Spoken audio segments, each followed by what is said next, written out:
안녕하십니까. 2023년 9월 20일 최병무의 팩트 시작하겠습니다. 무소속 윤미향 의원이라고 있죠. 정의기억연대 자금을 횡령한 혐의로 기소가 돼서 지금 재판을 받고 있는데 오늘 2심 선고가 나왔습니다.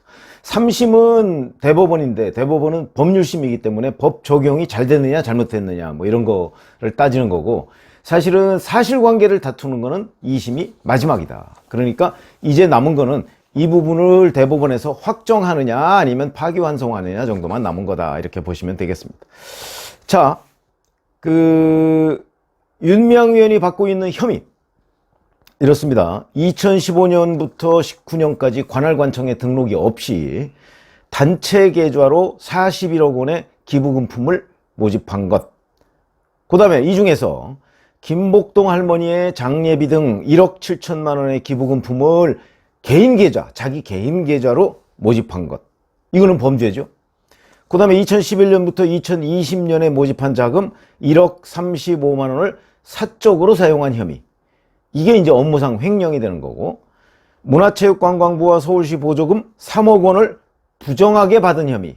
이거는 보조금법 위반이 되는 거고, 그 다음에 중증 치매를 진단받은 길원옥 할머니의 심신장애를 이용해서 여성인권상 상금 1억 원 중에 5천만 원을 재단에 기부하도록 한 혐의. 이게 이제 준 사기 혐의가 됩니다. 우한부 피해자 경기 안성쉼터라고 있었죠. 이거를 시세보다 더 비싸게 매입한 혐의. 이게 이제 업무상 배임이 됩니다. 자, 뿐만 아니고 이제 관할관청에 신고하지도 않고 2014년부터 2019년까지 이 안성쉼터를 시민단체와 지역 정당 또는 개인 등한테 빌려주고 숙박비를 받은 혐의. 이건 또 공중위생관리법 위반. 이렇게 됩니다. 자, 이 부분에 관해서 1심에서는 올해 2월이죠. 이것도 무려 2년 5개월간 재판을 봐주기 하다가 뒤늦게 1심 선고를 내린 겁니다. 2년 5개월 걸렸습니다.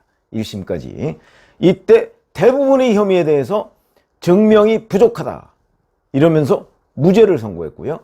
1,718만 원 내만 횡령을 인정했습니다. 그래서 벌금 1,500만 원 이렇게 선고를 했죠. 그래서 사실은 난리가 났었는데, 수사를 잘못한 것이냐 아니면 법원이 봐준 거냐, 뭐 이런 부분에 관해서 이제 논란이 벌어졌었죠. 그런데 오늘 2심은 징역형을 선고받았습니다. 물론 집행유예가 붙었지만. 자, 우선 2심 재판부의 전반적인 총평은 이런 겁니다. 정의연내 상임대표로서 아무런 감독을 받지 않은 채 시민들의 후원금과 국가지원금 등을 보관하면서 공적 용도의 지출과 사적 용도의 지출을 명확히 구분하지 못하는 상태로 만들었다. 횡령 범행을 저질러 정의연에 후원한 시민들은 물론 단체의 위상에도 피해를 끼쳤다. 이게 이제 총론이고, 하나씩 따져보면 이런 거죠. 자기 개인 계좌로 김복동 할머니의 장례식 비용 등 뭐 1억 3천만 원을 모금했다는 이 부분에 관해서 현장 후원금이 모였고 장례비를 서울시로부터 지원받았으니까 충분히 시민사회장을 진행할 수 있었다. 그런데 개인 계좌로 모금한 1억 3천만 원 중에서 상당 부분은 유족을 위로하고 장례를 지원하는 부분과 관련이 없다, 이렇게 판결을 했습니다. 그러니까 서울시 지원금도 나오고 현장 후원금도 있는데 왜 또다시 개인 계좌로 장례비를 모금했느냐, 이거는 결국 장례와 관련 없는 것 아니냐, 이렇게 본 거고요. 정대협 자금 중에 총 890여만 원을 개인 계좌로 넘긴 부분, 이 부분을 포함해서 횡령 액수를 1심 때의 1,718만 원이 아니고 8천여만 원으로 인정을 했습니다.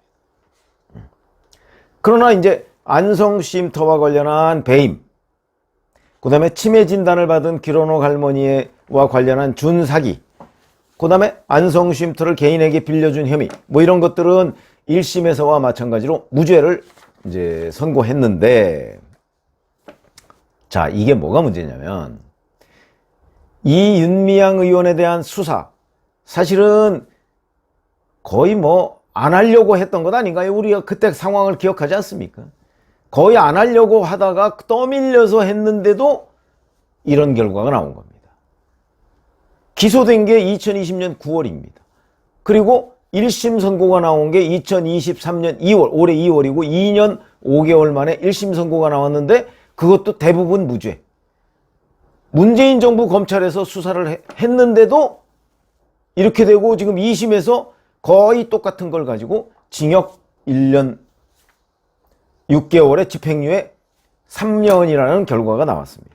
만약에 이게 문재인 정부 검찰이 아니고 윤석열 정부 검찰에서 이 부분을 철저히 수사했더라면 저는 이번 2심에서 무죄 나온 안성쉼터 배임 혐의라든가 아니면 뭐 길원옥 할머니 이 침해진다, 이거는 이제 길원옥 할머니가 치매다 보니까 정확하게 그 의사를 파악하기가 어려워서 뭐 이건 어쩔 수 없다 쳐도 적어도 안성쉼터와 관련해서 이 배임 혐의는 명확해지는 것 아닌가 하는 아쉬움이 남는, 그러니까 문재인 정부 때의 김명수 대법원 체제에서 그 일단 1심 뭐 길게 봐주기, 그래서 결국은 다 국회의원 임기 채우게 하는 것 아니냐 하는 의혹 뿐만 아니고 그 검찰에서도 수사를 그냥 엉성하게 한 것 아니냐. 그런데 그럼에도 불구하고 2심에서는 이 횡령 이 부분에 관해서 엄격하게 따져서 징역 1년 6개월에 집행유예 3년이라는 그 선고를 내렸다. 2심이 그나마 정의를 바로 세웠다. 이렇게 충분히 얘기를 할 수 있는 대목이고요. 만약에 이게 정말 봐주기 수사, 봐주기 재판이 없었다면 벌써 아마 실형 선고를 받았을 가능성도 저는 대단히 높고, 국회의원 배지 당연히 날아가는 거죠, 실형 선고면은. 그런데 문재인 정부 검찰이 봐주고 문재인 정부의 법원이 봐줬기 때문에 여기까지 왔다. 자, 윤미향 의원 뭐 대법원에 상고하겠다라고 얘기를 하는데 오늘이 20일이죠? 한 나흘 정도만 지나면 이제 김명수 대법원장은 퇴임합니다. 자, 다음 대법원장이 뭐 이균용 그 대법원장 후보자가 대법원장이 될지 어떨지 그것도 국회 표결을 거쳐야 되니까 그거는 모르겠지만 적어도 더 이상 윤미향 의원을 이제 봐주는 검찰도 없고 윤미향 의원을 봐주는 법원도 없을 것이다. 그렇기 때문에 대법원에서 보다 더 엄정하게 이 법률 적용이 정말 제대로 된 거냐 하는 부분을 따져서 이런 횡령에 관해서 이게 공적 일종의 그 어떤 공적 자금 그 공공의 그 자금 성격을 띠고 있는 것을 횡령한 거니까 일반 개인 돈 횡령하고 차원이 다릅니다. 훨씬 더 엄격하게 따져 물어야 됐다. 근데 아쉬운 거는 사실은 문재인 정부 검찰에서 수사를 한 게 좀 아쉬웠다. 수사를 잘해야 재판 결과도 제대로 된 처벌을 받게 되는데 수사 자체가 좀 부실했기 때문에 재판 결과도 어쩔 수 없이 이렇게 집행유예가 될 수밖에 없는 2심에서 상황이 됐지만 수사를 만약에 윤석열 정부에서 했더라면 하는 아쉬움이 남는다. 이런 말씀을 드립니다. 고맙습니다.